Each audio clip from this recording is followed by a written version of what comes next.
Sapat ba ang pag-ibig? Kung ang kapalit nito ay ang iyong dangal, ang iyong pangarap at ang huling hininga ng iyong buhay. Kilalanin natin si Amara Flores. Isang babaeng ang tanging yaman ay ang kanyang biolin at isang pusong marunong magmahal ng tapat. Akala niya sa piling ng bilyonaryong si Mateo Sarmiento, natagpuan na niya ang kanyang langit. Ngunit sa mundong puno ng ginto at kapangyarihan, ang isang katulad niya ay itinuturing lamang na isang dumi na dapat ayurakan. Sa gitna ng marangyang piging isang sampal ng katotohanan ang yayanig sa kanyang pagkatao. Isang pagkakanulo na hindi niya inaasahan mula sa lalaking pinagkatiwalaan niya ng kanyang buhay. Paano mo ipaglalaban ang iyong katotohanan kung ang bawat paghinga mo ay bilang na?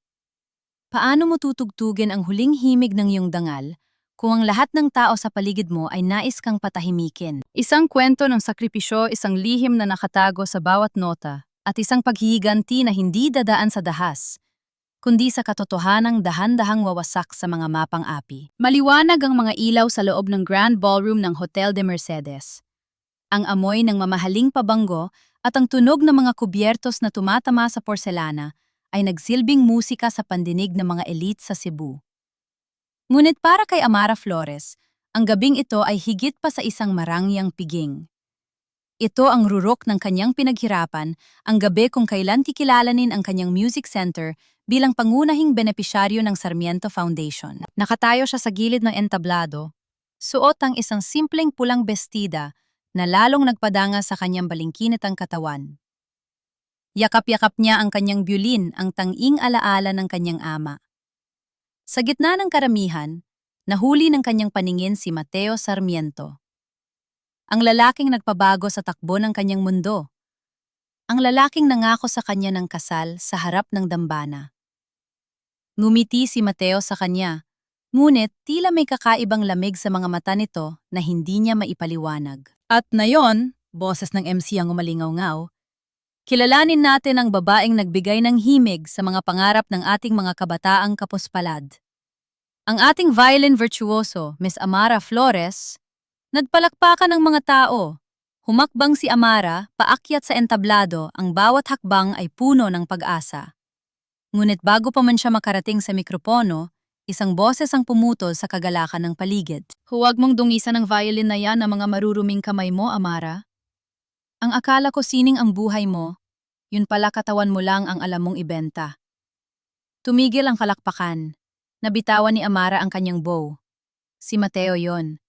Naglalakad ito paakyat sa entablado, hindi bilang isang mapagmahal na kasintahan, kundi bilang isang hukom na handang pumatay. Mateo, anong sinasabi mo? Nangangatog ang boses ni Amara. Hindi sumagot si Mateo. Sa halip lumingon siya sa technical booth. Sa isang iglap, ang dambuhalang LED screen sa likod ni Amara ay nagbago. Hindi na ito mga larawan ng mga batang nag-aaral ng musika. Ang bumitad sa paningin ng lahat ay mga larawan ni Amara, bahagyang nakabukas ang pinto ng isang hotel room, at sa likod niya ay si Lorenzo, ang matapat na tauhan ng pamilya Sarmiento.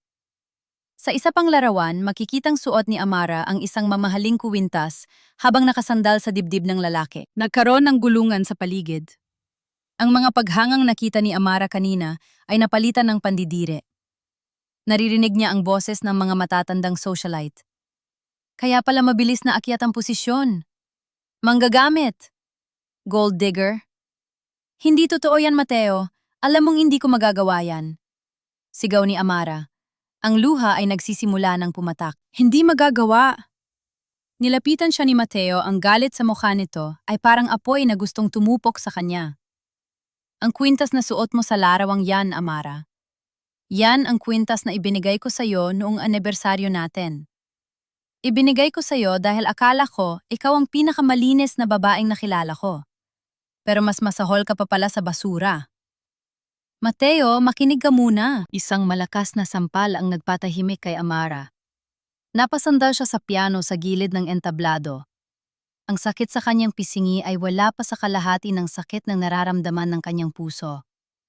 Ngunit ang mas masakit ay ang makitang kinuha ni Mateo ang kanyang biolin mula sa lapag. Ito ang instrumentong ipinagmamalaki mo. Ang instrumentong ginagamit mo para makuha ang tiwala ng pamilya ko. Huwag, Mateo, pakiusap. "Wag ang byuling ko!" Pagsusumamo ni Amara. Ngunit huli na ang lahat. Sa harap ng daan-daang tao, itinaas ni Mateo ang byulin at malakas itong ibinalibag sa gilid ng entablado. Isang nakakangilong tunog ng nababasag na kahoy ang narinig. Ang byulin na gawa sa lumang nara, ang instrumentong naging karamay ni Amara sa lahat ng hirap, ay nagkapira-piraso. Parang tumigil ang paghinga ni Amara. Isang matalim na sakit ang gumuhit sa kanyang dibdib, ang sakit na kanina pa niya pilit na binabaliwala dahil sa labis na tensyon. Hindi siya makahinga.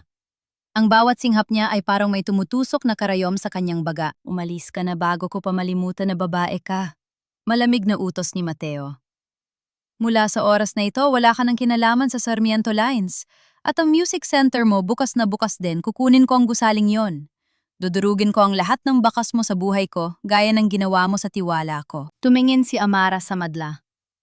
Sa isang sulok nakita niya si Doña Mercedes. Ang ina ni Mateo ay prenteng nakaupo, may hawak na baso ng wine at may bahagyang ngiti ng tagumpay sa mga labi nito. Doon naintindihan ni Amara ang lahat.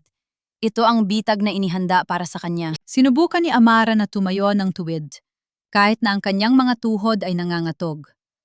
Hindi niya pinunasan ang kanyang luha. Sa halip, lumapit siya sa mga pira-pirasong bahagi ng kanyang byulin. Dahan-dahan niyang pinulot ang sirang scroll ng instrumento, ang tanging bahaging buo pa. Lumingon siya kay Mateo. Ang kanyang mga mata ay puno ng pait at danggal. "Mateo, darating ang araw pagsisisihan mo ang gabing ito. Hindi dahil sa nawala ako sa'yo, kundi dahil sa katotohanang pinatay mo ang tanging taong handang mamatay para sa'yo." Isang malakas na ubo ang kumawala sa kanyang bibig. May bahid ng dugo sa kanyang palad, ngunit mabilis niya itong itinago. Sa gitna ng pangumutya at mapanghusgang mga mata ng lipunan, naglakad si Amara palabas ng ballroom. Ang bawat hakbang ay parang huling martsa ng isang sundalo. Sa labas nagsimulang pumatak ang ulan. Habang basa ang kanyang pulang bestida, yakap-yakap ni Amara ang piraso ng kanyang byulin. Wala siyang pera, wala siyang dangal sa mata ng mundo, at ang kanyang hininga ay dahan-dahang nauubos. Ngunit sa likod ng kanyang panghihina, may isang pang-akong nabuo.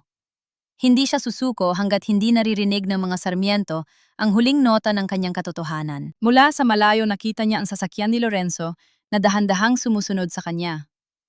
Alam niyang hindi pa tapos ang impyerno. Ang laban ay nagsisimula pa lamang sa oras na ang lahat ay naniniwalang siya ay talo na. Bawat patak ng ulan na tumatama sa balat ni Amara ay tila libu-libong karayom na tumutusok sa kanyang pagkatao. Naglalakad siya sa madilim na kalsada ng Cebu. Basang-basa ang pulang bestida na kanina lamang ay simbolo ng kanyang tagumpay. Ngunit na yon ay mukhang isang bukas na sugat sa gitna ng gabi.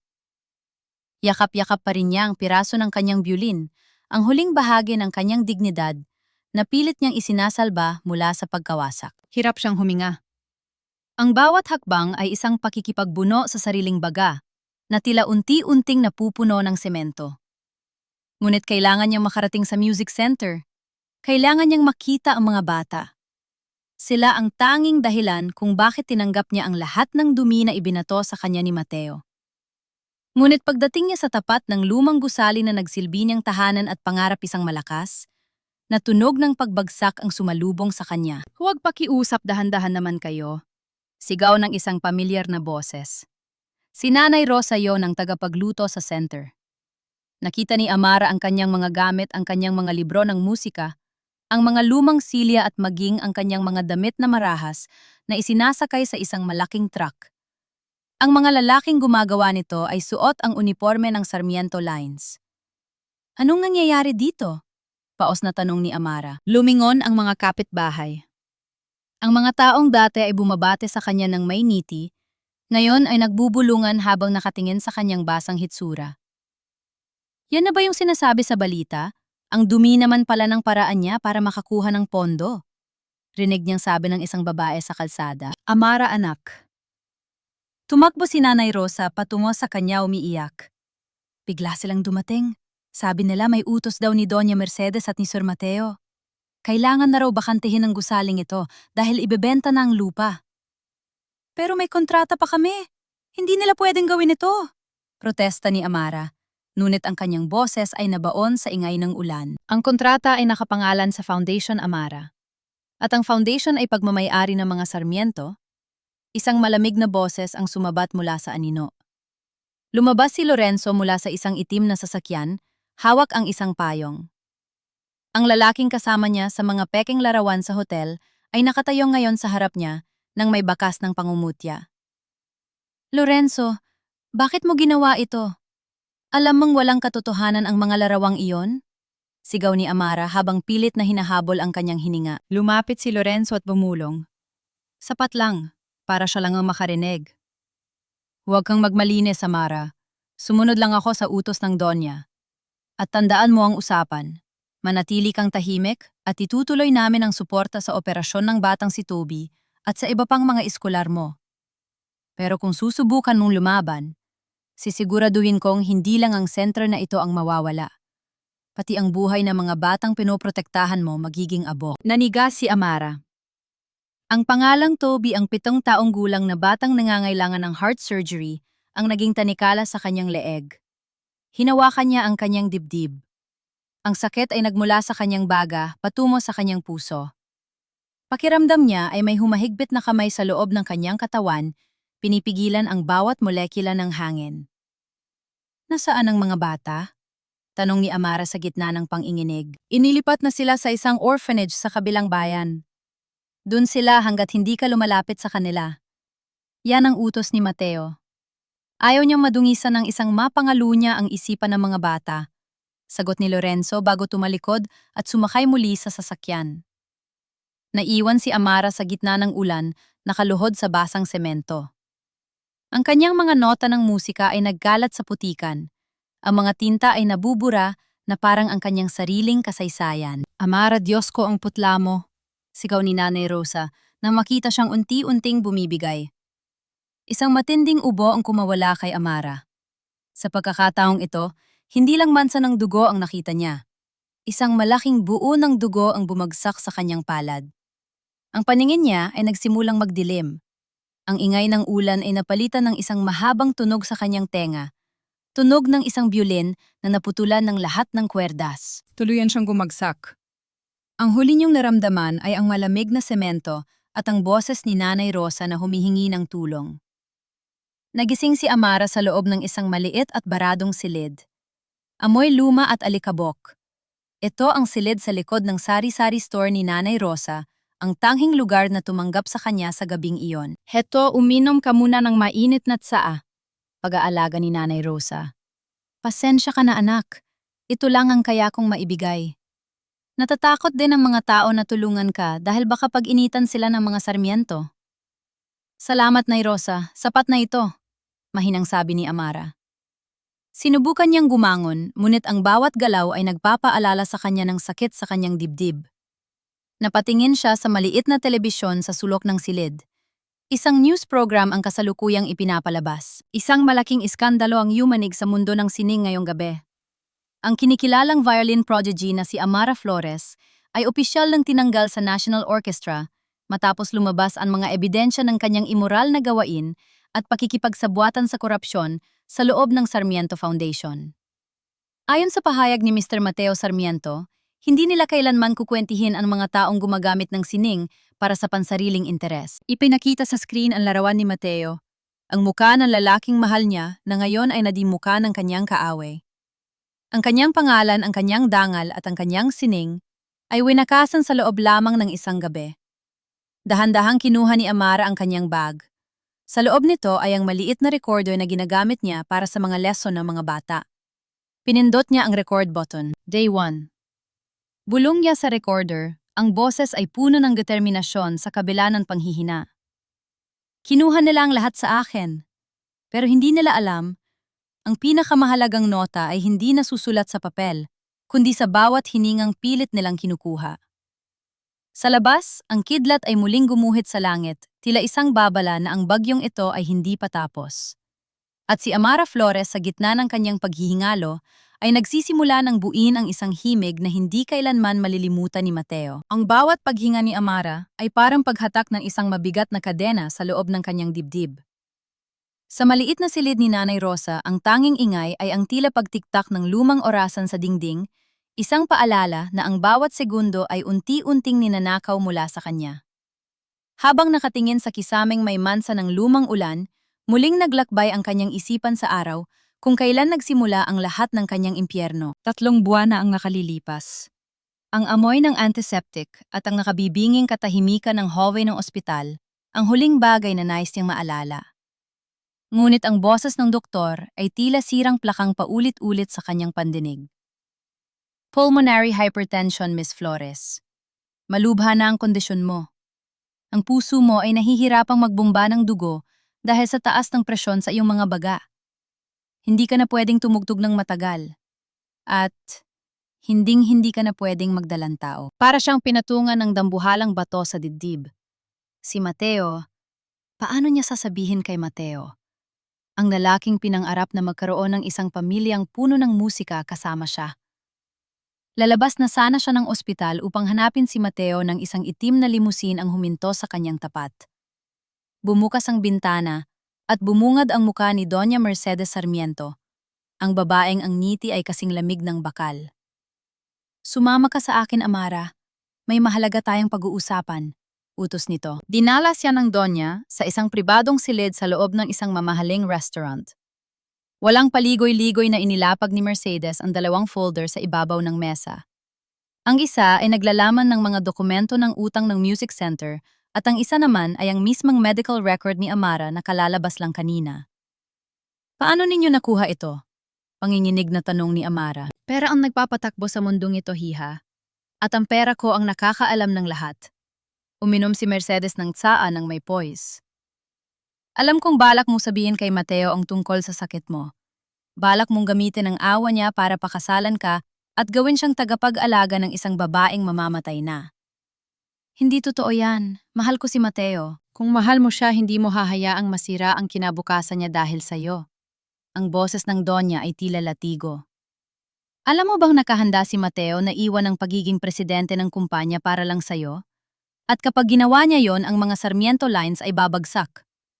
Ang mga batang pinapakain mo sa center mo ay magugutom dahil kukunin ko ang lahat ng suporta sa kanila. Inilapit ni Mercedes ang mukha sa kanya, ang mga mata ay nanunuot. Heto ang alok ko, umalis ka sa buhay ni Mateo. Gawin mo siyang hater mo. Sa parang yon, hindi siya maglululuksa kapag namatay ka na. Bilang kapalit, babayaran ko ang lahat ng utang ng music center at itutuloy ko ang suporta sa mga bata hanggang sa makapagtapos sila. Mamili ka, Amara. Mamamatay kang isang bayaning mahirap, pero wasak ang buhay ng lalaking mahal mo. O mamamatay kang isang makasalanan sa mata niya, pero ligtas ang kinabukasan ng mga anak-anakan mo. Nanlamig ang buong katawan ni Amara. Ang bolpen na inabot ni Mercedes ay tila isang kutsilyong itinarak sa kanyang palad. Nakikita niya sa kanyang isipan ang mga muka ni na Toby at ng iba pang mga bata na walang ibang inaasahan kundi siya. Nakikita niya si Mateo na masayang nagpapatakbo ng kumpanya malayo sa lungkot ng isang asawang may sakit. Sa ilalim ng malakas na presyon ng Donya, dahan-dahang kinuha ni Amara ang ballpen. Bawat titik ng kanyang pangalan sa dokumento ng pagsuko ay parang patak ng sarili niyang dugo. Matalino kang bata, sabi ni Mercedes habang kinukuha ang papel. Ngayon, ihanda mo ang sarili mo. Si Lorenzo ang gagawa ng eksena sa hotel. Siguraduhin mong hindi ka magkakamali sa pag-arte. Dahil kapag nalaman ni Mateo ang totoo, babawiin ko ang bawat sentimong ibinigay ko sa mga bata. Balik sa kasalukuyan sa madilim na silid ni Nanay Rosa, hinawakan ni Amara ang piraso ng kanyang biolin. Ang sakripisyong ginawa niya ay naging isang sumpa na ngayon ay unti-unting pumapatay sa kanya. Pinili kong maging kontrabida sa buhay mo, Mateo, para lang manatili kang bida sa sarili mong mundo. Bulong ni Amara habang ang isang luha ay pumatak sa kanyang pisngi. Ngunit may isang bagay na hindi alam ni Doña Mercedes. Hindi sumuko si Amara ng ganun na lamang. Bago siya umalis sa foundation noong gabing yon, may isang folder siyang kinuha mula sa lihim na file ng Doña, isang dokumentong nagpapatunay na ang pondong ipinambabayad sa center ay galing sa mga peking donasyon na ginagamit sa paglalaban ng pera. Isang matinding ubo ang muling yumanig sa kanyang katawan. Kinuha niya ang kanyang gamot, ngunit nang tingnan niya ang lalagyan, naalala niya ang amoy na napansin niya noon. Dahan-dahan niyang binuksan ang isang kapsula at ibinuhos ang pulbos sa kanyang palad. Hindi ito ang kulay ng dating niyang gamot. Pinapalitan mo ang gamot ko, Mercedes. Panghinginig na sabi ni Amara. Hindi mo lang ako gustong mawala sa buhay ni Mateo. Gusto mo akong tuluyang patahimikin. Isang desisyon ang nabuo sa kanyang isipan. Kung mamamatay man siya, hindi siya mamamatay bilang isang biktima. Kinuha niya ang kanyang recorder at sinimulan ang susunod na mensahe. Ang laban ay hindi na lamang para sa kanyang dangal, kundi para sa kanyang buhay. Ang gabi sa carbon market sa Cebu ay hindi kailanman tahimik. Ang ingay ng mga gulong ng kariton ang sigawan ng mga tindero at ang usok mula sa mga ihawan ay pumapasok sa maliit na bintana ng silid ni Amara sa itaas ng sari-sari store ni Nanay Rosa. Dati ang naririnig niya ay ang palakpakan ng libu-libong tao sa isang air-conditioned na teatro. Ngayon, ang musika ng kanyang buhay ay ang ingay ng kahirapan. Nakaupo si Amara sa sahig na kasandal sa pader na gawa sa manipis na plywood. Sa harap niya ay isang lumang smartphone na may basag na screen at isang hamak na biolin na hiniram niya mula sa isang kapitbahay, isang biolin na gawa sa murang kahoy malayo sa tunog ng kanyang dating instrumento, ngunit ito na lang ang meron siya. Ubo, ubo! Pilit niyang pinigilan ang pangangati ng kanyang lalamunan. Kinuha niya ang recorder. Okay mga anak, para sa lesson natin ngayong araw, mahina at paos ang kanyang boses. Ang pagtugtog ng biolin ay hindi lang tungkol sa paghagod ng bow sa kwerdas. Tungkol ito sa paghinga. Kailangan ninyong matutunang pakinggan ang sarili ninyong tibok ng puso. Sinubukan niyang tugtugan ng isang simpleng kanta ang lullaby na paborito ni Toby. Ngunit pagdating sa gitna ang kanyang mga daliri ay nangatal. Ang hangin sa kanyang baga ay tila biglang naubos. Nabitawan niya ang bow at napahawak sa kanyang dibdib, ang kanyang muka ay namumutla at ang kanyang mga labi ay nagsisimulang maging kulay asul. Mabilis niyang kinuha ang baso ng tubig at ang lalagyan ng kanyang gamot. Tinitigan niya ang mga puting kapsula. Naalala niya ang nadiskubre niya kagabi. Ang pulbos sa loob ay hindi ang dating gamot na nagpapakalma sa kanyang mga ugat, kundi isang bagay na nagpapabilis ng tibok ng kanyang puso hanggang sa puntong parang sasabog ang kanyang dibdib. Gusto mo akong mamatay sa sarili kong paghinga, Mercedes. Bulong niya habang nanginginig ang mga kamay. Pero hindi pa ngayon. Itinabi niya ang gamot. Alam niyang bawat araw na hindi siya umiinom ng tamang gamot ay bawat araw na mas malapit siya sa kamatayan. Pero mas pipiliin niyang mamatay ng dilat ang mga mata kaysa mamatay sa kamay ng isang lason na nagkukunwaring tulong. Muli siyang humarap sa recorder. Toby, huwag kang matatakot sa operasyon mo. Magiging malakas ka. At balang araw, ikaw naman ang tutugtog para kay Teacher Amara ha? Isang luhang may halong pait ang pumatak sa kanyang pisngi. Ang bawat mensaheng ito ay parang isang testamento. Isang pamana para sa mga batang itinuring niyang sariling anak na ngayon ay kinuha rin sa kanya. Biglang narinig ni Amara ang paghinto ng isang sasakyan sa ibaba. Hindi ito ang tunog ng jeepney o ng tricycle. Ito ay tunog ng isang makinis at mamahaling makina, isang tunog na hindi nababagay sa putikan ng karbon. Nasaan siya? Ang boses na iyon ay tila kidlat na nagpatahimik sa ingay ng palengke. Naniga si Amara. Alam niya ang boses na iyon. Ang boses na dati ay bumubulong ng pag-ibig sa kanyang tenga, ngayon ay puno ng pot. Bumukas ng marahas ang pinto ng kanyang silid. Doon sa gitna ng maliit at maduming kwarto, nakatayo si Mateo Sarmiento. Suot niya ang isang mamahaling suit na mukhang kumikinang sa gitna ng kadiliman ng paligid. Ang kanyang mga mata ay naglalakbay sa bawat sulok ng kwarto, mula sa tumpok ng mga nilabang damit ni Nanay Rosa hanggang sa basag na smartphone ni Amara. Dito ka ba nagtatago pagkatapos mong lokohin ang lahat? Sabi ni Mateo. Ang kanyang boses ay puno ng pandidire. Ang galing mo palang umarte, Amara. Mula sa pagiging prinsesa ng entablado ngayon, ay nagkukunwari kang biktima sa squatters area. Anong ginagawa mo rito, Mateo? Tumayo si Amara, pilit na pinatatatag ang kanyang boses, kahit na ang kanyang mga binti ay tila jello. Huwag mo akong tawagin sa pangalan ko na parang wala kang ginawa. Sigaw niya sabay nem ng isang shop ng mga papel sa sahig. Narito ako para tapusin ang lahat. Yan ang Notice of Dissolution at Eviction Order para sa lahat ng asset na may kinalaman sa music center. Hindi lang ang gusali ang kukunin ko, Amara. Maging ang pangalan mo, ang mga lisensya mo, at ang karapatan mong magturo buburahin ko. Lumapit siya kay Amara hanggang sa maramdaman nito ang init ng kanyang galit. Nalaman ko na nagpapadala ka pa rin ng mga recording sa mga bata. Gusto mo ba silang turuan kung paano maging manloloko? Kung paano gamitin ang musika para magnakaw ng pera mula sa mga foundation? Mateo, hindi totoo yan. Ang mga bata, kailangan nila ako. Hindi ka nila kailangan. Ang kailangan nila ay isang huwaran, hindi isang babaeng ibinebenta ang sarili para sa kwintas. Dinuro niya si Amara. Mula ngayon, ipinagbabawal ko na ang anumang komunikasyon mo sa kanila. Kapag nalaman kong nagpadala ka pa ng kahit isang mensahe, idedemanda ko ang mga orphanage na tumatanggap niyan. Sisiguraduhin kong wala silang mapupuntahan dahil sa'yo. Napaatras si Amara. Ang bawat salita ni Mateo ay parang isang saksak sa kanyang baga.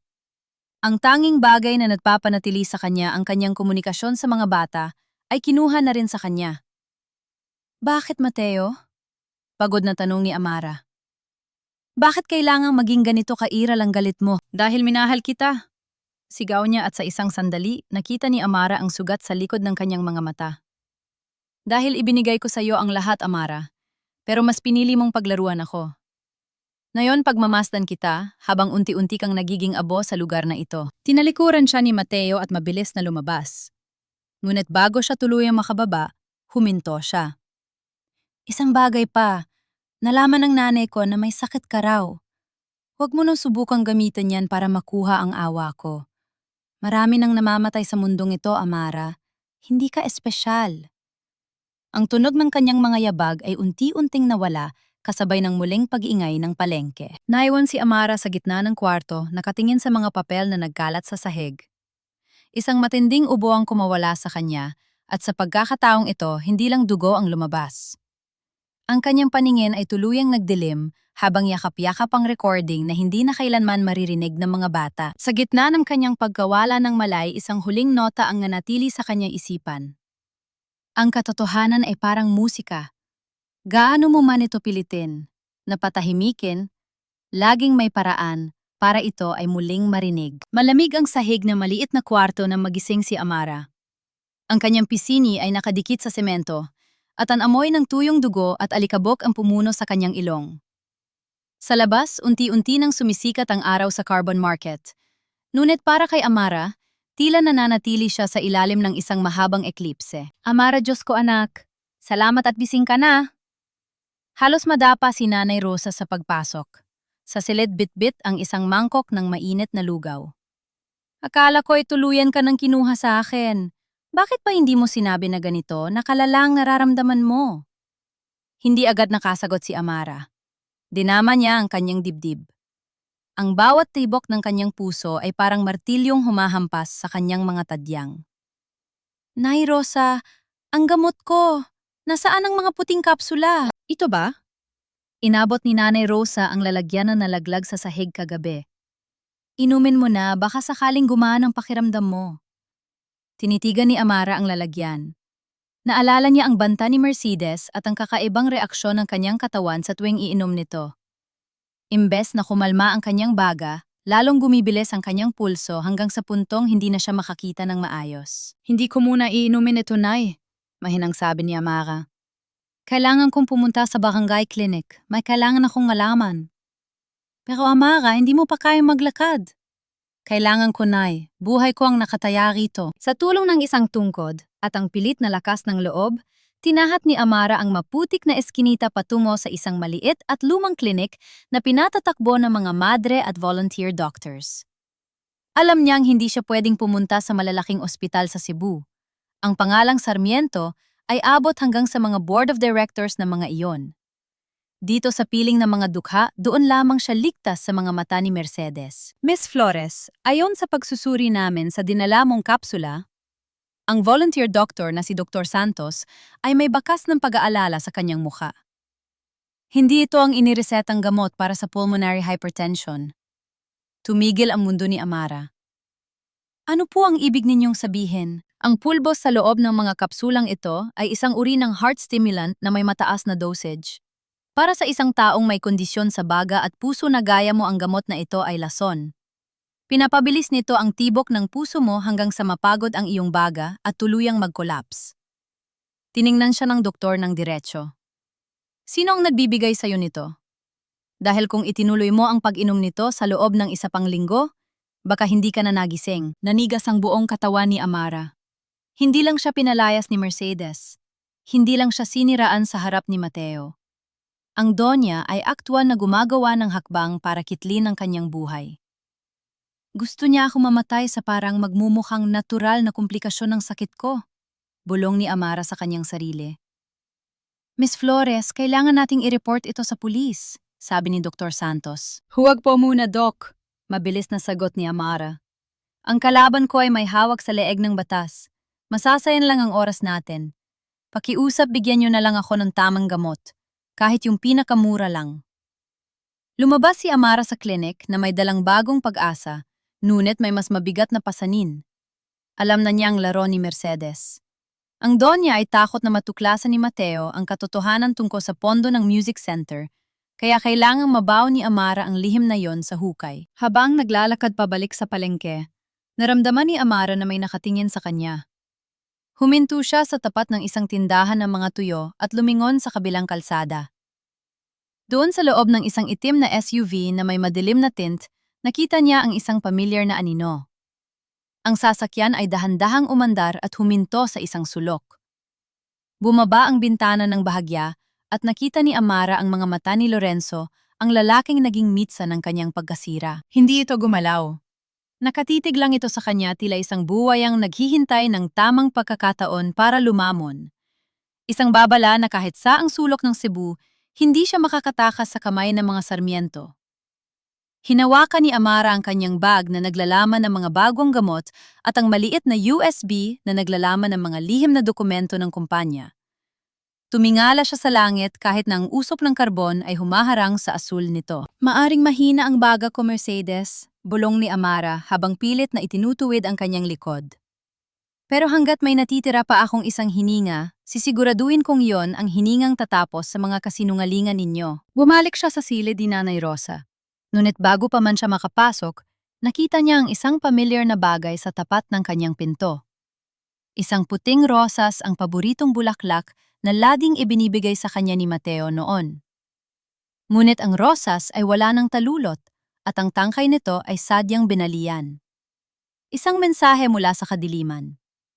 Ang oras mo ay nauubos na. Hindi ang sikat ng araw ang gumising kay Amara sa umagang yon, kundi ang isang nakakangilong ugong ng mga dambuhalang makina.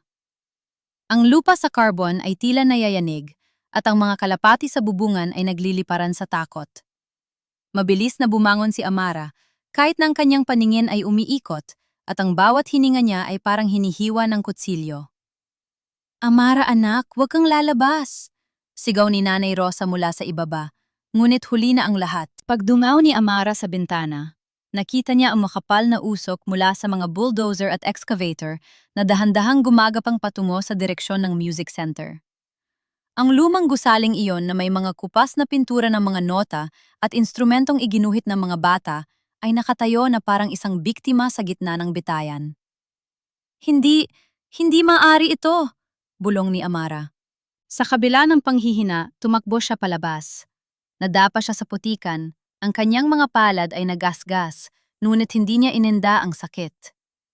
Pagdating niya sa tapat ng center, nakita niya ang mga kapitbahay na nakapalibot, ang iba ay naaawa, ang iba naman ay tahimik lang na nanonood habang kinukuha ng mga tauhan ni Mateo ang natitirang mga gamit sa loob. At dun sa gitna ng kaguluhan, nakatayo si Mateo Sarmiento.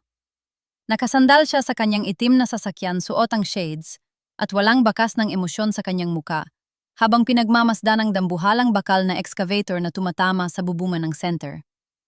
Crack! Ang tunog ng nababasag na kahoy at bumabagsak na yero ay parang tunog ng sariling buto ni Amara na nadudurog.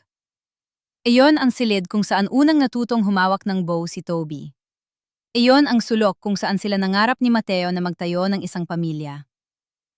Mateo, itigil mo ito. Pakiusap, itigil mo ito. Sigaw ni Amara habang pilit na lumalapit sa barrier na hinarang ng mga gwardiya. Lumingon si Mateo. Dahan-dahan niyang itininaas ang kanyang shades. Ang kanyang mga mata ay kasing lamig ng yelo. Bakit ko ititigil, Amara? Ipinapaalala lang nito sa akin ang katotohanan na ang lahat ng itinayo mo ay gawa sa kasinungalingan. Ang gusaling ito ay gaya mo.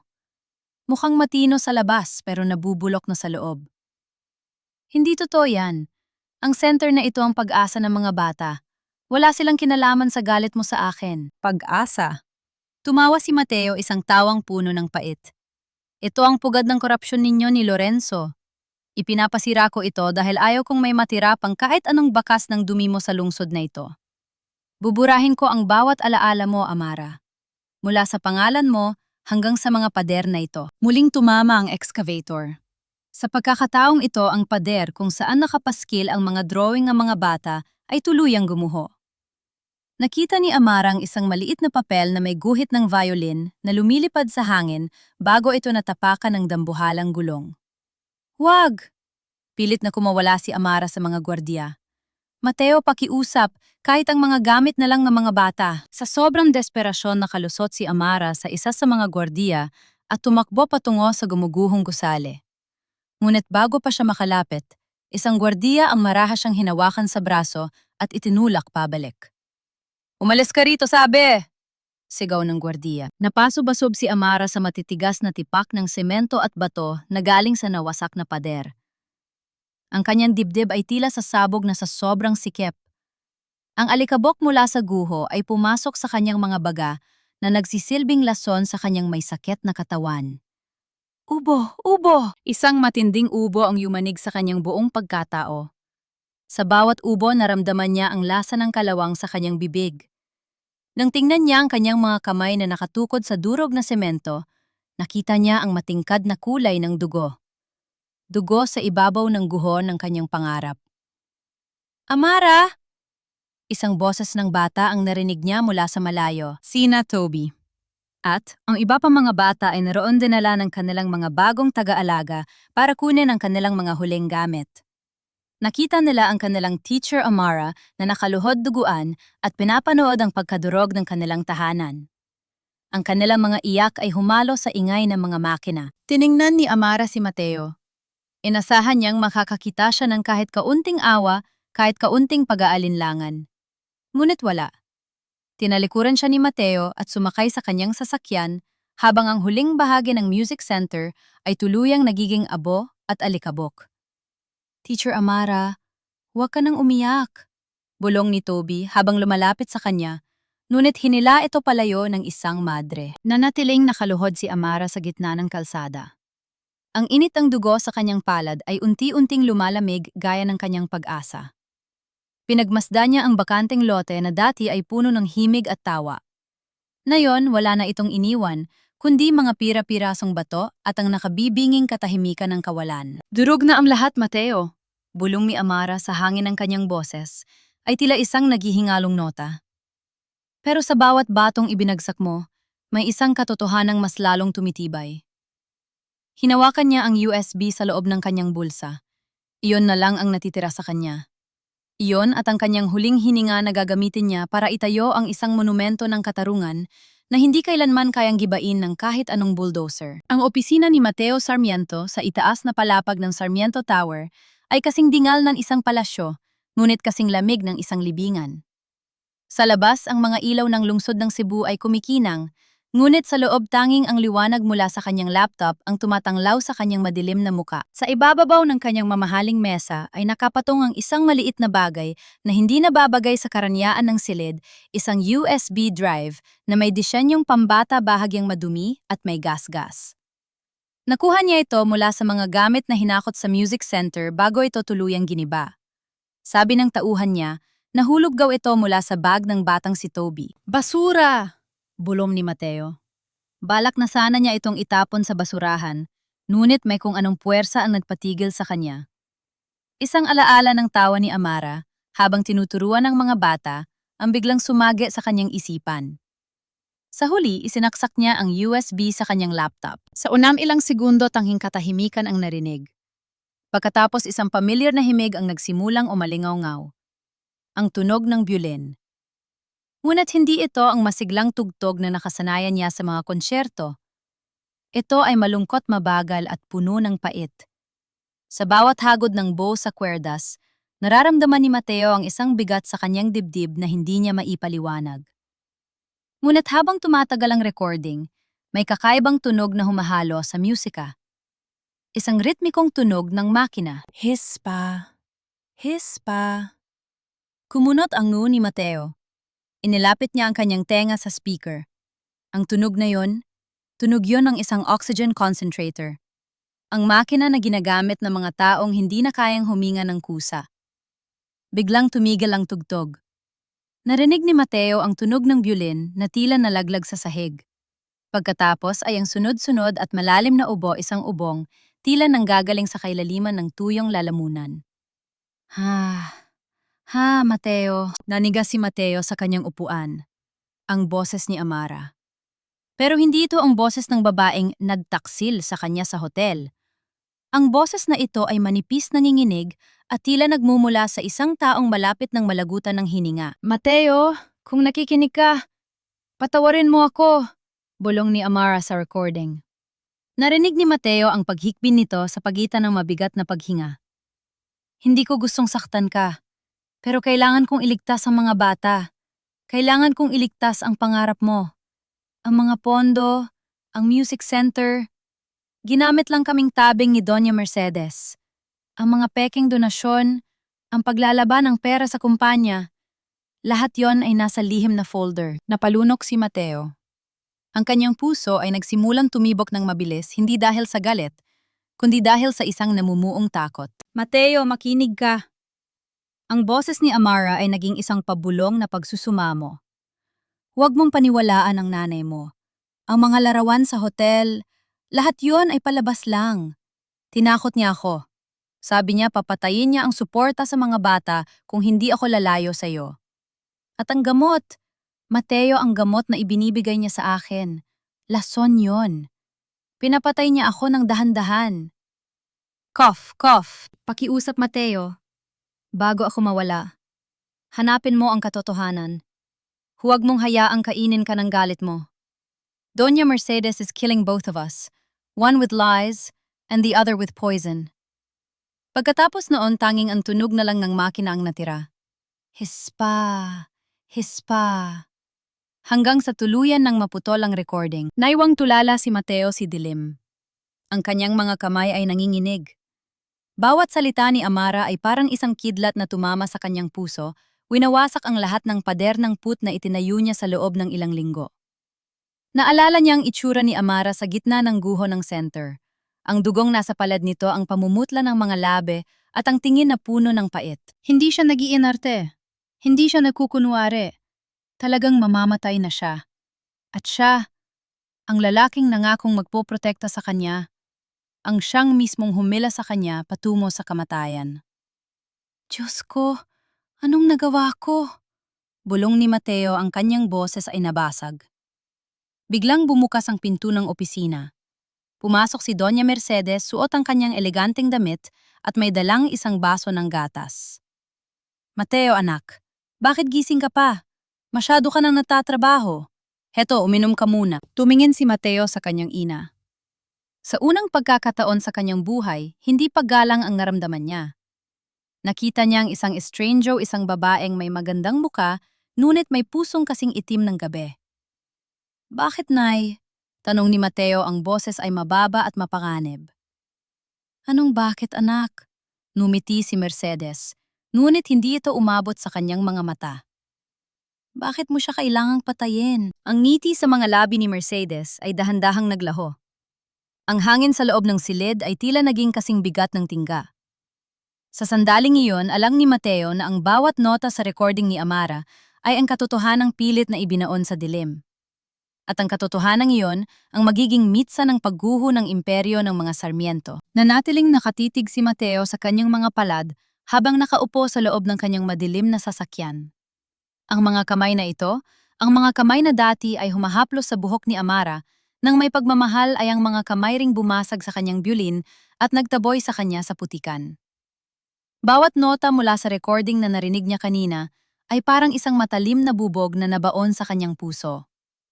Hindi siya makahinga sa tindi ng pagsisisi, ngunit alam niyang wala siyang karapatang mapagod. Kailangan niyang kumilos, bago tuluyang mawalan ng hangin ang babaeng sinira niya. Sa halip na umuwi sa kanyang penthouse, nagmaneho si Mateo patungo sa mansyon ng mga Sarmiento. Alam niyang wala roon si Doña Mercedes dahil nasa isang charity gala ito. Ito na ang pagkakataon niya. Gamit ang sariling susi, pumasok siya sa loob ng tahimik at napakalaking bahay na tila isang gintong hawla. Dumiretso siya sa pribadong silid-aklatan ng kanyang ina, ang lugar kung saan pinaplano ang lahat ng galaw ng kumpanya. Nanginginig ang mga daliri ni Mateo habang sinusubukan ang code ng maliit na vault sa likod ng isang painting. Sinubukan niya ang petsa ng anibersaryo ng kumpanya. Mali. Sinubukan niya ang kanyang sariling kaarawan. Click! Bumukas ito. Sa loob, hindi alahas o pera ang bumungad sa kanya, kundi mga asul na folder na may pangalan ni Amara Flores. Dahan-dahan niyang binuksan ang unang folder. Doon ay nakita niya ang orihinal na medical report mula sa National Heart Center. Ang mga salitang severe pulmonary hypertension at prognosis critical ay tila mga hatol ng kamatayan na nakasulat sa itim na tinta. Nakita rin niya ang isang lihim na reseta para sa isang supplement na ipinapadala kay Amara, isang gamot na ayon sa mga kalakip na tala ay isang cardiac stimulant. Diyos ko, totoo nga. Bulong ni Mateo, ang kanyang boses ay nanginginig sa galit at pait. Pinapatay mo nga siya, Nay. Hindi pa siya natapos. Sa ilalim ng mga medical record ay ang mga dokumento ng music center. Nakita ni Mateo ang mga transaksyong nakakahalaga ng milyon-milyong piso na pumasok sa account ng maliit na paaralan, ngunit mabilis ding inilipat sa mga offshore accounts na pagmamayari ni Mercedes. Ginamit ng kanyang ina ang pangarap ni Amara para linisin ang maruming pera ng kumpanya. At nang malapit ng matuklasan ni Amara ang lahat, ginamit ni Mercedes ang kanyang sakit para takutin siya at ang kanyang pag-ibig para sirain siya. Sa gitna ng kanyang pagbabasa, tumunog ang kanyang telepono. Isang mensahe mula sa kanyang tauhan. Nahanap na namin si Lorenzo, sir. Nasa isang tagong warehouse siya sa Pantalan. Naghahanda na atang umalis ng bansa. Walang pag-aalinlangang kinuha ni Mateo ang mga folder at mabilis na lumabas ng mansyon. Ang galit ng nararamdaman niya ay hindi na para kay Amara, kundi para sa sarili niyang kaduwagan at sa kasamaang nagkukubli sa ilalim ng pangalan ng kanyang pamilya. Pagdating sa madilim na warehouse sa Pantalan, sinalubong siya ng amoy ng dagat at kalawang. Doon sa ilalim ng isang nag-iisang bumbilya, nakita niya si Lorenzo na nagmamadaling isara ang kanyang maleta. Nang makita siya nito, namutla ang lalaki at nagtangkang tumakas. Ngunit mabilis siyang naharang ng mga bodyguards ni Mateo. Saan ang punta natin, Lorenzo? Hindi mo man lang ba ako hihintayin para magpasalamat sa mahusay mong pagganap sa hotel? Malamig at mapanganib ang boses ni Mateo habang dahan-dahang lumalapit. Sir Mateo, wala po akong kinalaman. Sumusunod lang ako sa utos ng Donya. Nanginginig na sagot ni Lorenzo. Ang kanyang mga tuhod ay tila malambot na jello. Ilang beses mo siyang hinawakan, Lorenzo? Hinawakan ni Mateo ang kwelyo ng lalaki at marahas itong itinulak sa pader. Ilang beses mong dinungisan ang pangalan niya para sa pera ng nanay ko. Ang mga larawang yon, ang kwintas, sabihin mo ang totoo. Patawad, sir, paka na lang po lahat yon. Sigaw ni Lorenzo sa takot. Ang Donya ang nag-utos sa akin na pumasok sa kwarto niya habang wala siyang malay dahil sa gamot. Pinagsuot lang namin siya ng kwintas para magmukhang binyaran siya. Wala kaming ginawang masama sa kanya. Pero kailangan naming palabasin na nagtataksil siya sa inyo para iwan niyo siya. Binitawan ni Mateo ang kuwelyo ni Lorenzo, na tila nadidirihan siya sa nahawakan niya. Ang bawat salita ni Lorenzo ay parang isang sampal na nagbabalik sa kanya sa gabing iyon sa ballroom. Naalala niya ang itsura ni Amara nang sampalin niya ito, ang gulat, ang sakit, at ang pananatiling tahimik nito para lang protektahan ang mga bata. Bakit hindi siya lumaban? Tanong ni Mateo, mas para sa sarili kaysa kay Lorenzo. Dahil tinakot siya ng Donya, sagot ni Lorenzo, umiiyak na. Sabi ng Donya kapag hindi siya pumayag, ipapahuli niya ang mga bata sa center at ipapabilanggo ang mga ito sa mga kasong hindi nila ginawa. At ang batang si Toby, kinuha ng Donya ang pondo para sa operasyon nito. Ginawa niya ang lahat para lang manatiling ligtas ang mga bata, Sir Mateo. Siya ang nagsakripisyo ng lahat, kahit ang sarili niyang buhay. Napaupo si Mateo sa isang lumang kahon, ang kanyang muka ay ibinaon sa kanyang mga palad. Ang katotohanan ay mas masakit pa sa anumang kasinungalingan. Ang babaeng itinuring niyang basura ay ang siyang pinakamalinis na kaluluwang nakilala niya. At siya, ang lalaking dapat ay nagpoprotekta sa kanya, ang siyang naging pinakamalaking katuwang ng kanyang ina sa pagpahirap sa kanya. Nasaan siya? Tanong ni Mateo, ang kanyang boses ay puno ng desperasyon. Nasaan si Amara? Hindi ko po alam, sir. Balita ko ay pinalayas na rin siya sa tinutuluyan niya sa Carbon. Masyado na siya mahina, Sir Mateo. Noong huli ko siyang makita, halos hindi na siya makatayo. Hindi na nag-aksaya ng panahon si Mateo. Iniwan niya si Lorenzo sa kanyang mga tauhan at mabilis na tumakbo patungo sa kanyang sasakyan. Sa bawat pagpaharurot niya sa kalsada ng Cebu, isa lang ang idinadalangin niya. Diyos ko, bigyan mo pa ako ng pagkakataon. Huwag mo hayaang ito ang maging huling kumpas ng kanyang buhay. Pumunta siya sa Carbon sa tapat ng Gumuho Music Center, umaasang makikita niya roon ang anino ng babaeng minsan niyang winasak. Ngunit tanging ang madilim na lote at ang amoy ng alikabok ang sumalubong sa kanya. Amara, sigaw niya sa gitna ng gabi. Amara, nasaan ka? Tanging ang mahinang ihip ng hangin ang sumagot sa kanya. Sa sandaling iyon, naramdaman ni Mateo ang tunay na kahulugan ng takot. Ang takot na baka ang huling bagay na natandaan ni Amara tungkol sa kanya ay ang sampal na ibinigay niya sa gitna ng entablado. Habang naghahanap, nakita niya si Nanay Rosa na naglalakad sa gilid ng iskinita, may dalang maliit na plastik ng gamot. Mabilis siyang gumaba ng sasakyan at hinarang ang matanda. Nay Rosa, nasaan si Amara pakiusap? Kailangan ko siyang makita. Natakot ang matanda nang makita siya. Sir Mateo, ano pa bang kailangan niyo sa kanya? Hindi pa ba sapat ang ginawa niyo? Halos wala na siyang hininga.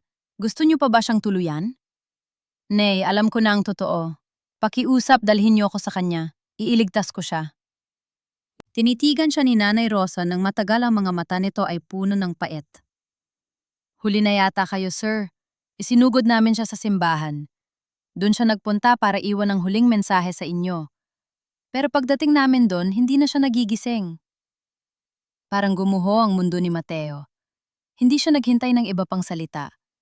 Mabilis siyang nagmaneho patungo sa malapit na simbahan, ang kanyang puso ay sumisigaw ng pagsisisi sa bawat segundong lumilipas. Ang bawat hakbang ni Amara sa pasilyo ng Sarmiento Foundation ay tila isang paglalakad sa ibabaw ng mga bubog.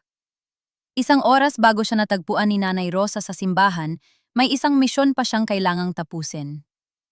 Hawak ang kanyang dibdib na tila sasabog na sa bawat pag-ubo, pumasok siya sa gusaling, naging saksi sa kanyang mga pangarap at sa kanyang pagkawasak. Miss Flores, hindi po kayo pwedeng pumasok dito, may utos si Sir Mateo, sabi ng gwardiya sa lobby. Ngunit hindi siya tinignan ni Amara. Hayaan mo siya. Isang matalas na boses ang pumutol sa usapan. Sa dulo ng hallway, nakatayo si Doña Mercedes. Suot nito ang isang itim na lace dress, handa na para sa engrandeng ika-50 anniversary gala ng kumpanya na gaganapin mamayang gabi. Ang kanyang mga mata ay puno ng pagkamuhi habang tinitignan ang nanghihinang anyo ni Amara. Anong ginagawa mo rito, Amara? Hindi ka pa ba kontento sa basurang buhay na meron ka ngayon? Lumapit si Mercedes, ang amoy ng kanyang mamahaling pabango ay sumusulasok sa ilong ni Amara. Nandito ako, para kunin ang sa akin, Mercedes. Paos at nahihirap ang sagot ni Amara. Wala kang pag-aari dito, kundi ang kahihiyan mo, tumawa ang Donya. At kung ang tinutukoy mo ay ang mga bata, huwag kang mag-alala. Bukas na bukas din ilalayo ko na sila sa Cebu. Doon sa lugar na hindi mo na sila makikita kailanman. Isang matinding ubo ang kumawala kay Amara, dahilan para mapakapit siya sa pader. Alam ko ang tungkol sa lason. Alam ko ang tungkol sa gamot na ipinapalit mo. Nanigas ang mukha ni Mercedes, ngunit mabilis din itong napalitan ng isang mapang-uyam na ngiti.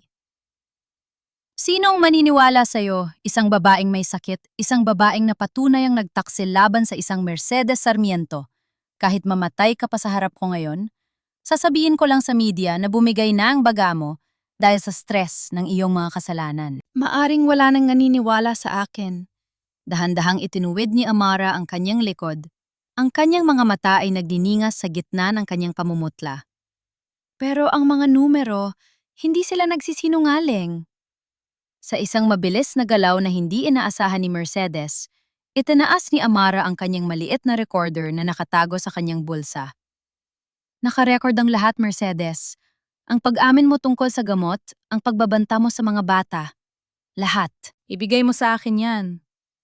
Akmang susunggaban ni Mercedes ang recorder. Ngunit mabilis na nakaatras si Amara. Hindi lang ito ang meron ako, bulong ni Amara. Nasa akin ang kopya ng mga transaksyon sa offshore accounts. Ibinigay yun sa akin ni Lorenzo bago mo siya sinubukang palayasin sa bansa. Alam mo, Mercedes, ang mga taong tinatrato mong aso marunong ding kumagat kapag nasusukol. Isang kasinungalingan yon, hindi si Lorenzo ang nagbigay, kundi siya mismo ang kumuha sa lihim na vault noong huling gabi niya sa center. Ngunit sapat na yon para maghasik ng takot sa Donya. Hindi ka makakalabas ng gusaling ito ng buhay, Amara. Sigaw ni Mercedes habang tinatawag ang mga security. Ngunit sa gitna ng tensyon, isang malakas na alarm ang tumunog sa buong gusali, isang diversion na nilikha ni Amara gamit ang fire alarm sa dulo ng hallway. Sa gitna ng gulat at kaguluhan, mabilis na tumakbo si Amara patungo sa fire exit. Ang bawat paitang ng hagdan ay parang isang bundok na kailangang akyatin. Ang kanyang baga ay tila nagliliyab na sa init. Paglabas niya sa likod ng gusali, hindi na niya kaya pang tumakbo. Ang kanyang paningin ay nagsisimulang magkaroon ng mga itim na tuldok. Sa layo na ilang metro, nakita niya ang luma at puting simbahan ng San Nicolas, ang lugar kung saan sila dapat ikakasal ni Mateo. Doon. Kailangan niyang makarating doon. Pumasok si Amara sa loob ng simbahan na halos kumagapang na. Ang amoy ng kandila at ang katahimikan ng altar ang sumalubong sa kanya. Lumuhod siya sa harap ng imahe ng Birhen, ang kanyang hininga ay naging isang mahabang sipol na lamang. Mateo, dito kita hihintayin. Bulong niya habang inilalagay ang USB drive sa ilalim ng isang maliit na upuan sa harapang row, ang lugar na nakalaan sana para sa kanya sa araw ng kanilang kasal. Pagkaraan ng 20 minuto ang tunog ng humaharurot na gulong ay bumasag sa katahimikan ng paligid ng simbahan. Pumasok si Mateo sa loob ng may takot na hindi niya kailanman naramdaman. Amara! Napatigil siya sa gitna ng pasilyo. Doon sa paanan ng altar, nakita niya ang isang anyo na tila isang anghel na nalaglag mula sa langit. Nakahandusay si Amara, ang kanyang pulang bestida ay nakalatag sa sahig na parang isang lawa ng dugo. Amara! No, no, no! Please, gising! Nilapitan siya ni Mateo at maingat na binuhat ang kanyang ulo. Dahan-dahang idinilat ni Amara ang kanyang mga mata. Nang makita niya ang mukha ni Mateo, hindi galit ang lumitaw sa kanyang labi, kundi isang tipid at mapait na ngiti. Dumating ka, mahinang sabi ni Amara. Ang kanyang mga labi ay halos wala ng kulay. Patawarin mo ako, Amara. Alam ko na ang lahat. Patawarin mo ako sa lahat ng sakit na ibinigay ko sa iyo. Ang mga luha ni Mateo ay malayang pumatak sa pisngi ni Amara. Iiligtas kita. Dadalin kita sa ospital, gagaling ka. Umiling ng bahagya si Amara. Itinaas niya ang kanyang nanginginig na kamay at hinawakan ang pisngi ni Mateo. Wag na. Wala ng oras. Mateo, ang USB, nasa ilalim ng upuan. Wag mong isipin yan, Amara. Ang mahalaga ay ikaw. Hindi, pilit niyang pinatigil si Mateo. Ito ang huling kumpas ko, Mateo. Gamitin mo ito para sa mga bata, para sa katotohanan. Ipinapaubaya ko na sa iyo ang aking huling hininga. Ang kamay ni Amara ay dahan-dahang lumaylay mula sa pisngi ni Mateo. Ang kanyang mga mata ay unti-unting pumikit at ang tunog ng kanyang nahihirapang paghinga ay tuluyang naglaho na palitan ng isang nakabibinging katahimikan sa loob ng simbahan. Amara! Amara! Wag! Wag mo akong iwan, Amara! Ang sigaw ni Mateo ay umalingaw-ngaw sa buong katedral. Ngunit tanging ang mga santo at ang malamig na hangin ang sumagot sa kanya. Yakap-yakap niya ang malamig na katawan ng babaeng minsan niyang sinira, habang sa labas ang mga paputok para sa anibersaryo ng mga Sarmiento ay nagsisimula ng magkulay sa langit, isang pagdiriwang na malapit nang maging isang madugong trahedya. Ang loob ng Grand Ballroom ng Hotel de Mercedes ay nagniningning sa ginto at kristal. Ito ang gabi ng ika-50 anibersaryo ng Sarmiento Lines, isang gabi ng tagumpay, kapangyarihan at marangyang pagdiriwang. Sa gitna ng entablado, nakatayo si Doña Mercedes Sarmiento, suot ang kanyang diamanteng kuwintas na tila kumikinang sa ilalim ng mga spotlight. Ang kanyang ngiti ay perpekto, isang maskara ng kabutihan at tagumpay na tila walang bahid ng kahit anong kasalanan. Sa loob ng 50 taon, ang Sarmiento Lines ay naging simbolo ng katatagan at serbisyo. Ang boses ni Mercedes ay umalingaw-ngaw sa buong ballroom. At sa likod ng bawat tagumpay ay ang ating dedikasyon sa pagtulong sa kapwa, gaya ng ating sinuportahang music center. Ngunit bago pa man niya matapos ang kanyang pangungusap, ang dambuhalang pinto ng ballroom ay marahas na bumukas. Isang lalaki ang pumasok, hindi suot ang kagalang-galang na taksido para sa gabi, kundi isang gusot na barong na may bahid ng dugo at ulan. Si Mateo yon. Ang kanyang mga mata ay hindi nakakikitaan ng galit para sa isang kasintahan, kundi ng isang malamig at matalim na katarungan. "Mateo anak, bakit ganyan ang itsura mo?" Tanong ni Mercedes sa mikropono, pilit na pinapanatili ang kanyang poise sa harap ng mga investors at media. "Halika rito, sumama ka sa akin sa paghiwa ng cake." Tapos ng palabas, Nay. Ang boses ni Mateo ay hindi malakas, ngunit sapat para patahimikin ang buong ballroom. Naglakad si Mateo patungo sa technical booth. Hindi siya pinigilan ng mga security dahil siya ang kanilang amo. Sa loob ng ilang segundo, ang video tribute para sa kumpanya na nakalagay sa dambuhalang LED screen ay biglang naputol. Ang gumitad sa paningin ng lahat ay hindi mga barko o mga parangal. Ito ay mga bank statement, mga pirma ni Mercedes sa mga offshore accounts at ang mga dokumento ng paglilipat ng pondo mula sa music center patungo sa mga lihim na kumpanya. "Anong kahulugan nito?" Sigaw ng isang major investor. "Ito ang katotohanan sa likod ng serbisyong ipinagmamalaki ng nanay ko," sabi ni Mateo habang dahan-dahang lumalapit sa entablado. Ginamit niya ang pangarap ng isang inosenteng babae para itago ang kanyang mga nakaw na yaman. Pinatalsik niya si Amara Flores, habil na tuklasan nito ang kanyang maruming lihim. "Mateo, tumigil ka, nasisiraan ka na ng bait." Sigaw ni Mercedes, ang kanyang muka ay nagsisimula ng mamutla sa ilalim ng kanyang makeup. "Hindi pa tayo tapos, Nay," sabi ni Mateo. Pinindot niya ang susunod na file sa USB. Isang audio recording ang umalingaw-ngaw sa mga dambuhalang speaker ng ballroom. Ito ang live recording na ginawa ni Amara bago siya tumakas mula sa opisina ni Mercedes. "Sino ang maniniwala sa'yo, isang babaeng may sakit? Kahit mamatay ka pa sa harap ko ngayon, sasabihin ko lang sa media na bumigay na ang baga mo dahil sa stress ng iyong mga kasalanan." Naririnig ng lahat ang boses ni Mercedes, malamig, malupit at puno ng kasamaan. Ang mga bisita ay napasinghap. Ang mga kamera ng media ay nag-flash ng sunod-sunod, kinukuha ang bawat detalye ng pagguho ng maskara ng Donya. "Ang gamot na ibinibigay ko sa'yo, lason yon. Pinapatay kita ng dahan-dahang, Amara." Nabitawan ni Mercedes ang kanyang baso ng wine. Ang tunog ng nabasag na kristal ay tila hudyat ng kanyang katapusan. Ang hiya! Ang pinakamalaking kinatatakutan ng mga elite ay lumamon sa kanya sa harap ng lahat ng taong nais niyang hangaan siya. "Mateo, anak, bakit mo ito ginagawa sa akin?" Bulong ni Mercedes, ang kanyang boses ay nanginginig sa takot. "Dahil pinatay mo ang babaeng mahal ko," sagot ni Mateo.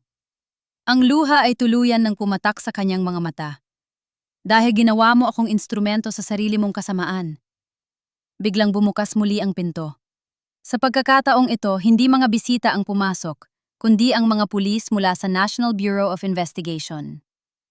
"Doña Mercedes Sarmiento, you are under arrest for plunder, money laundering and attempted murder," sabi ng opisyal habang inilalabas ang posas. Sa gitna ng hiyawan at kaguluhan, nakita ni Mateo ang kanyang ina na kinaladkad palabas ng ballroom.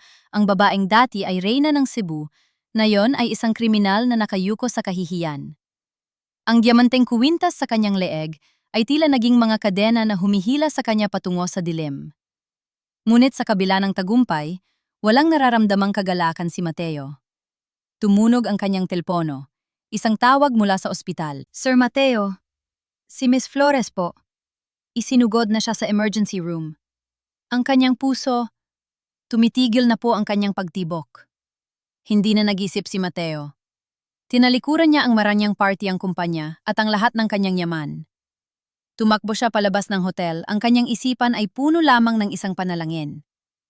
"Wag muna, Amara, wag muna. Ibinigay mo na ang lahat ng kumpas mo. Pakiusap, manatili ka para sa huling awit." Sa loob ng ICU, ang tanging tunog na naririnig ay ang mabilis at mahinang beep ng heart monitor. Si Amara ay nakahiga, napapalibutan ng mga tubo at makina. Ang kanyang muka ay kasing puti ng mga kumot, ngunit may isang bakas ng kapayapaan sa kanyang mga labi. Doon siya natagpuan ni Mateo. Lumuhod ang bilyonaryo sa tabi ng kama, hinawakan ng malamig na kamay ni Amara at idinikit ito sa kanyang no. Gising Amara, tapos na ang laban. Narinig na nila ang tugtog mo. Pakiusap, bumalik ka sa akin. Ang monitor ay nag-long beep. Ang tuwid na linya ay lumitaw sa screen. Amara, no nurse doctor. Dumating ang mga medical team. Ang tunog ng defibrillator ay yumanig sa katahimikan. Clear, thump. Clear, thump. Sa gitna ng puti at malamig na silid ang kaluluwa ni Amara, ay tila nakalutang sa gitna ng isang entablado, doon nakita niya ang kanyang ama na may hawak na biolin na kang iti at naghihintay sa kanya. Ngunit sa likod niya, narinig niya ang iyak ni Mateo at ang tinig ng mga bata sa center na tumatawag sa kanyang pangalan. Babalik ba siya sa mundong winasak siya o tutuloy na siya sa langit kung saan wala ng sakit at hirap? Ang nakabibining tunog ng mahabang beep sa loob ng ICU ay tila isang hatol ng kamatayan na ayaw tanggapin ni Mateo. Pinanood niya ang mga doktor at nurse na mabilis na kumikilos sa paligid ng kama ni Amara. Ang bawat pagtama ng kuryente mula sa defibrillator sa dibdib ng babae ay tila tumatama rin sa sariling puso ni Mateo. Clear, thump. Wala pa rin, Doc. Adrenaline 1 miligramo. Clear, thump. Amara, pakiusap. Bulong ni Mateo, ang kanyang mga kamay ay mahigpit na nakasara habang nakasandal sa malamig na pader ng ICU. Huwag na yon. Ngayong alam na ng lahat ang katotohanan, huwag mo akong iwan sa gitna ng katahimikang ito. Sa huling pagkakataon, muling itinaas ng doktor ang mga paddle.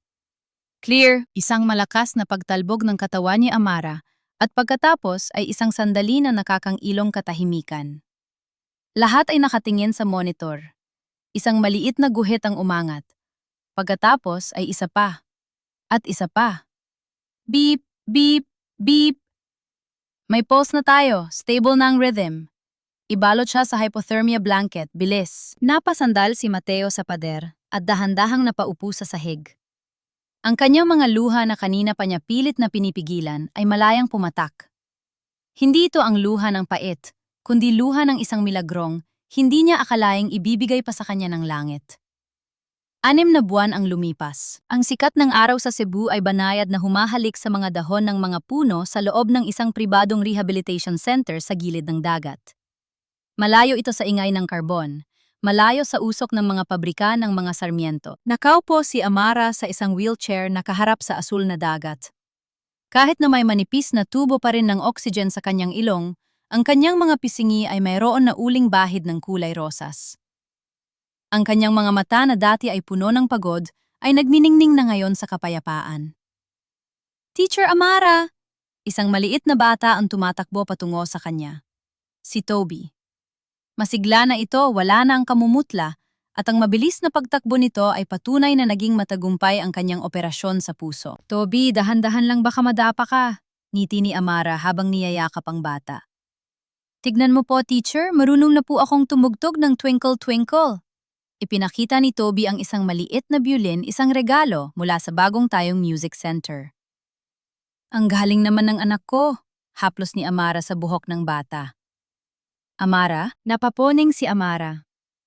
Nakatayo si Mateo sa dikalayuan, may hawak na isang pumpon ng mga sariwang bulaklak, hindi puting rosas na binaliang tangkay, kundi mga makukulay na wildflower na sumisimbolo ng bagong simula. Lumapit si Mateo at lumuhod sa tabi ng wheelchair ni Amara. Sa loob ng 6 na buwan, hindi siya lumiban ng kahit isang araw sa pagbisita. Siya ang nagbayad ng lahat ng hospital bills. Siya ang naghanap ng pinakamagaling na surgeon para sa lung transplant ni Amara, at siya ang personal na nag-asikaso sa pagpapatayo muli ng music center bilang isang independiyenteng pundasyon. Kumusta ang pakiramdam mo ngayon? Tanong ni Mateo. Ang kanyang boses ay puno ng pag-aalaga. Mas mabuti na, Mateo. Ang sarap sa pakiramdam na makahinga nang hindi na kailangang lumaban sa bawat hininga, sagot ni Amara. Kinuha ni Mateo ang kamay ni Amara. Amara, alam kong wala akong sapat na salita para mabura ang lahat ng sakit na idinulot ko. Pero handa akong gugulin ang buong buhay ko para pawiin ang bawat luhang kumatak sa mga mata mo. Pakiusap. Bumalik ka na sa akin. Pakasalan mo ako at bubuuin natin ang pangarap na sinira ng pamilya ko. Tumingin si Amara sa malawak na dagat. Nanatili siyang tahimik ng ilang sandali bago dahan-dahang binawi ang kanyang kamay. Mateo, salamat sa lahat ng ginawa mo. Salamat sa pagliligtas sa akin at sa mga bata. Malumanay ang boses ni Amara, pero may tatag ito na hindi mababali. Pero ang pag-ibig ay hindi utang na loob, at ang kasal ay hindi gamot sa isang sugatang nakaraan. Nandilim ang mga mata ni Mateo sa lungkot, pero hinayaan niyang magsalita si Amara. Sa loob ng mahabang panahon, ang boses ko ay nabaon sa ilalim ng utos ni Mercedes, sa ilalim ng galit mo, at sa ilalim ng sarili kong sakripisyo. Ngayong binigyan ako ng Diyos ng bagong baga, gusto ko munang gamitin ito para sa sarili kong tinig. Gusto ko munang mahanap si Amara hindi bilang biktima mo, hindi bilang kasintahan mo, kundi bilang isang babaeng may sariling danggal.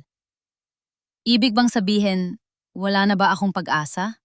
Mahinang tanong ni Mateo. Ngumiti si Amara, isang ngiting puno ng pag-asa.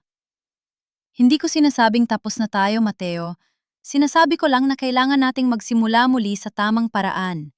Hindi bilang isang bilyonaryo at isang eskolar, kundi bilang dalawang taong natutong magmahal pagkatapos mawala ang lahat.